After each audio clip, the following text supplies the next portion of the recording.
Hello all, welcome to Filmy Focus FTFS review of Dude. Pradeep Ranganathan's third film అనమాట ఇది హీరోగా. కీర్తీశ్వరన్ అనే అబ్బాయి ఈ సినిమాతో డైరెక్టర్గా ఇంట్రడ్యూస్ అవుతున్నాడు. సో మైత్రి మూవీ మేకర్స్ తమిళ్లో ప్రొడ్యూస్ చేసిన సెకండ్ ఫిలిం ఇది after good bad ugly. So ఈ సినిమా ప్రమోషనల్ కాంటెంట్ కానీ సాంగ్స్ కానీ యాక్చువల్గా ఈ సినిమాని తెలుగు సినిమాల కంటే కూడా టాప్ ప్రియారిటీగా నిలిపాయి. స్పెసిఫిక్గా ట్రైలర్ రిలీజ్ అయిన తర్వాత లాస్ట్ 30 seconds బిట్ ఏదైతే ఉందో అది ఇంకా లిటరలీ ట్విట్టర్ మొత్తం హల్చల్ చేసింది. సో ఆ సినిమా ప్రమోషనల్ కాంటెంట్ ముఖ్యంగా ట్రైలర్, సాహెబ్ భయంకర్ సాంగ్స్ ఇవన్నీ కూడా చాలా మంచి ఎలివేషన్ ఇచ్చాయి సినిమాకి. అంటే లిటరలీ ఫిలిం గోయర్స్ అందరికీ కూడా ఒక ఫస్ట్ ప్రియారిటీ చాయిస్గా మారిపోయింది ఆ సినిమా. సో సినిమా స్టోరీ చెప్పడానికి ఏం లేదు బేసిక్గా, ఎందుకంటే ఏం రివీల్ చేసినా కూడా స్పాయిలర్లో అయిపోద్ది అనమాట. So other than the story will talk about the technicalities and about the film. So టెక్నికల్గా ఈ సినిమా ఈజ్ గుడ్, ఎందుకంటే ద కైండ్ ఆఫ్ మ్యూజిక్ చాలా రిఫ్రెషింగ్గా ఉంది. నికేత్ భూమి సినిమాటోగ్రఫీ వర్క్ చాలా రిఫ్రెషింగ్గా ఉంది. నిజానికి నికేత్ భూమి కైండ్ ఆఫ్ ఫ్రేమ్స్ ఏవైతే ఉంటాయో స్పెసిఫికలీ దట్ లైటింగ్ కానీ, లేదంటే చిన్న చిన్న గ్లేర్ ఎఫెక్ట్స్ కానీ, కొంచెం ఈ టిల్ట్ ఫ్రేమింగ్స్ ఉంటాయన్నమాట. అంటే అన్నీ కూడా స్ట్రైట్గా చూపించడం, ఒక్కోసారి చిన్నపాటి 80 degrees కానీ 90 degrees కానీ టిల్ట్ అది ఉంటాయి. సో ఆ కైండ్ ఆఫ్ టిల్ట్ ఇవన్నీ కూడా బాగున్నాయి. అండ్ ఎడిటింగ్ ఇంకాస్త కేర్ఫుల్గా ఉండాల్సింది, ఎందుకంటే the kind of editing this film needed could be a different format. ఎందుకంటే స్టోరీ కొంచెం డిఫరెంట్గా ఉంది, స్టోరీ ఎంగేజింగ్గా ఉన్నప్పటికీ కూడా ఎడిట్ ఫార్మాట్ అనేది చాలా స్ట్రైట్ అయిపోవడం because of the screen play కూడా అవ్వచ్చు అది. బట్ ఎడిటింగ్ విషయంలో ఇంకాస్త కేర్ఫుల్గా ఉంటే బాగుండేది. Other than that production design కానీ, ఆర్ట్ వర్క్ కానీ, కాస్ట్యూమ్స్ కానీ ఇవన్నీ కూడా చాలా రిఫ్రెషింగ్గా ఉన్నాయి. మేకర్స్ అవసరమైన దానికంటే ఎక్కువ ఖర్చు పెట్టారని చెప్పేసి చాలా ప్రతి ఫ్రేమ్లో కూడా కనిపిస్తుంది అనమాట. ఈ సినిమాకి వచ్చేసేటప్పటికి కాస్టింగ్ అనేది మంచి ప్లస్ పాయింట్ అయింది, ఎందుకంటే the casting of Mamitha Baiju కానీ, ముఖ్యంగా శరత్ కుమార్ అనేది ఈ సినిమాకి biggest plus point. So Sarath కుమార్ని ఇప్పటిదాకా మనం చాలా కైండ్ ఆఫ్ నెగిటివ్ రోల్స్లో చూసాం, బట్ ఈ సినిమాలో ఆయన ప్లే చేసిన kind of positive plus negative and grey shade ఏదైతే ఉందో అది చాలా రిఫ్రెషింగ్గా ఉంటుంది. ఆ కైండ్ ఆఫ్ క్యారెక్టరైజేషన్ని ఆయన క్యారీ చేసిన విధానం కూడా చాలా బాగుందన్నమాట. ఎందుకంటే ఆయన ఇంటర్వ్యూస్లో చెప్పాడు, అప్పుడే నవ్వుతాడు, అప్పుడే ఏడుస్తాడు. సో వాడు ఏం మాట్లాడుతున్నాడు, ఎలా మాట్లాడుతున్నాడు అనేది కొంచెం చిన్నపాటి కన్ఫ్యూజన్ కలుగుతుంది అని చెప్పేసి. సో ఆ కన్ఫ్యూజన్ని చాలా బాగా క్యారీ చేశారు ఆయన. ఎందుకంటే అక్కడ పెద్దరిగా ఉంటుంది, కొంచెం ఈ కులాల మీద లేదంటే దాని మీద కొంచెం ఆ కైండ్ ఆఫ్ ఏదైతే మనం ప్యాట్రియార్చీ అది చూస్తాం అది ఉంటుంది. అట్ ద సేమ్ టైం చిన్నపాటి కామెడీ టైమింగ్ కూడా ఉంటుంది అనమాట. సో ఆ క్యారెక్టర్ అనేది చాలా బాగా వర్కౌట్ అయింది, చాలా బాగా రాసుకున్నారు కూడా ఆ క్యారెక్టరైజేషన్. అండ్ మమితా బైజు చాలా క్యూట్గా కనిపిస్తుంది ఆ అమ్మాయి, ఎందుకంటే అంతకుముందు ప్రేమల సినిమాలో ఆ అమ్మాయిని చూసాం. సో ఇందులో ఇంకాస్త కొంచెం మెచ్యూరిటీగా కనిపిస్తుంది, సేమ్ టు సేమ్ కాకుండా కొంచెం డిఫరెంట్గా చూపించడానికి ప్రయత్నించారు. అలాగే ఆ అమ్మాయి స్క్రీన్ ప్రెజెన్స్ ఏదైతే ఉందో, స్పెసిఫిక్గా కళలో కనిపించే ఇన్నోసెన్స్ ఏదైతే ఉందో అది ఈ సినిమాకి మేజర్ అసెట్ అనమాట. ఈ సినిమాలో మేజర్ బ్రేక్ పాయింట్స్ అన్నీ కూడా అమ్మాయి ఇన్నోసెన్స్తోనో లేదంటే అమ్మాయి క్యారెక్టర్తోనే ఉంటాయి. సో అన్నింటినీ కూడా అమ్మాయి చాలా బాగా క్యారీ చేసింది, హ్యాండిల్ చేసింది కూడా. So coming to Pradeep Ranganathan, అతన్ని ఈ టైప్ ఆఫ్ క్యారెక్టర్స్లో మనం లాస్ట్ ఈమెయిల్ అంటే లవ్ టుడేలో చూసినా, డ్రాగన్లో చూసినా, ఇక్కడ చూసినా the kind of body language similar ఉంటుంది.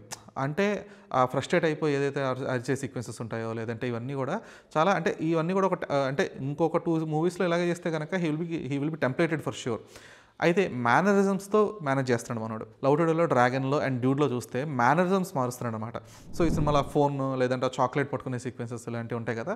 సో అలాంటి మేనరిజమ్స్తో తను కొంచెం ఆ క్యారెక్టర్ కొంచెం ఫ్రెష్నెస్ తీసుకురాగలుగుతున్నాడు. బట్ అదర్ దాన్ ద యాక్టర్గా మాత్రం ఇంకాస్త ఇంప్రూవైజేషన్ కానీ లేదంటే కొంచెం వేరియేషన్ చూపించడం కానీ చాలా నీడెడ్ తనకి. ఎందుకంటే that he's rising as a star కాబట్టి ఆ వేరియేషన్ చూపించలేకపోతే మాత్రం he won't get in to that star actor category. Cinema విషయానికి వస్తే సినిమాలో తీసుకున్న పాయింట్ కంటే ఆ పాయింట్ని డీల్ చేసిన విధానం అనేది కొంచెం రిఫ్రెషింగ్గా ఉంది. అట్ ద సేమ్ టైం ఏదైతే కాన్ఫ్లిక్ట్ పాయింట్ ఉందో ఆ కాన్ఫ్లిక్ట్ పాయింట్ స్పెసిఫిక్గా కొంతమందికి కనెక్ట్ అయ్యి నచ్చచ్చు, ఇంకొంతమందికి అది కంప్లీట్గా డిస్కనెక్ట్ అయిపోయి నచ్చకపోవచ్చు. రెండు ఉంటాయి.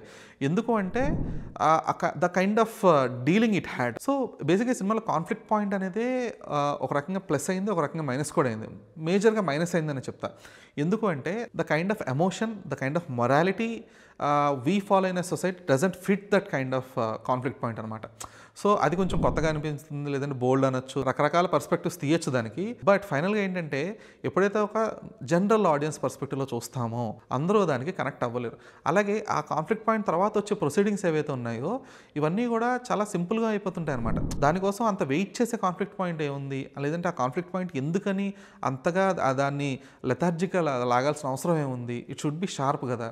లేదంటే ఆ కాన్ఫ్లిక్ట్ పాయింట్ అంటే ఇది ఎక్కడ మళ్ళీ ఆర్యతో కంపారిజన్ వచ్చేస్తుందో, లేదంటే ఈవీవి గారి సినిమాలు కొన్ని ఉంటాయి, మావిడి మిత్రుడు మీ ఆవిడ చాలా మంచిది, లేదంటే కన్యాదానం లాంటి సినిమాలతో ఎక్కడ కంపారిజన్ వస్తుందో అనే ఒకే ఒక్క థాట్ ప్రాసెస్తో ఈ కాన్ఫ్లిక్ట్ పాయింట్ని ఇరికించారేమో అన్న థాట్ కూడా వస్తుంది అనమాట. ఈ కైండ్ ఆఫ్ డీలింగ్తో ప్రాబ్లం ఏంటి అంటే, ఇలాగే తీస్తేనేమో అలాంటి ఉంది కదా అని చెప్పేసి అంటారు ఖచ్చితంగా. అట్ ద సేమ్ టైం ఇలా కాకుండా కొంచెం డిఫరెంట్గా ట్రై చేస్తే ఇది నాట్ మారల్లీ నాట్ రైట్ కదా అని చెప్పేసి కూడా అంటారు.